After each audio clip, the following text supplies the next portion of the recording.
সম্মানিত দর্শকবৃন্দ, বাংলাদেশি সেবা পার্টির পক্ষ থেকে আপনাদের সকলকে জানাই সালামুন আলাইকুম। 2020 সাল, আমরা সবাই একটি ইতিহাস জানি। আজ আমরা সবাই কোয়ারেন্টাইনে রয়েছে এবং আমাদের দেশের যে দুর্নীতিবাজ দেশ প্রধান, সবচেয়ে বেশি যাতনাতে রয়েছেন তিনি। আজ তিনি হাড়ে হাড়ে টের পাচ্ছেন লকডাউন কাকে বলে।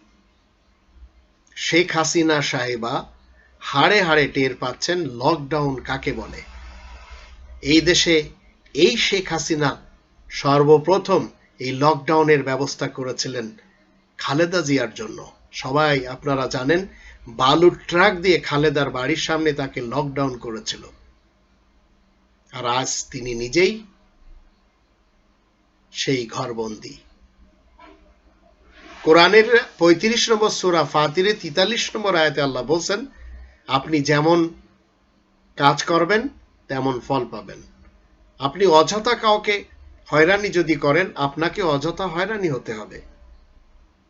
আজ আমাদের দেশের অবস্থা, এই যে কোভিড-19 করোনা ভাইরাসের আতঙ্কে সবাই আতঙ্কিত। চিকিৎসা ব্যবস্থা নেই বললেই চলে। আবার অনেক ধনীরা হেলিকপ্টার নিয়ে আবার বিমান নিয়ে চলে যাচ্ছে দেশ থেকে।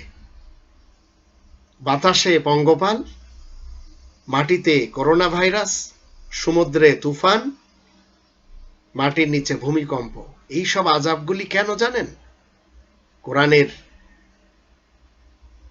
27 নম্বর সূরা আন-নামালের 23 থেকে 26 আয়াতগুলি পড়ে দেখেন, সেখানে বুঝবেন যে নারীর নেতৃত্ব কত ভয়ানক হয় একটি দেশের জন্য। পুরা বিশ্বের ইতিহাস আজ পাল্টে দিয়েছে দুর্নীতিবাজ নেতা নেত্রী এবং কর্মীদের কারণে। সবাই আতঙ্কে রয়েছে। রাজা ফকির, রাজা বাদশাহ, প্রজা, গরিব ধনী, সবাই আতঙ্কে। এরপরেও যদি আপনি আমি সত্য না বলি, তাহলে পরকালে আমাদের সমস্যা হবে, তাতে কিঞ্চিত সন্দেহ নেই। তাই আসেন আমরা সবাই মিলে 33 নম্বর সূরা আল আহজাবের 70 নম্বর আয়াতের দৃষ্টিতে সত্য কথা বলি। আল্লাহ আমাদের সবাইকে তৌফিক দান করুন।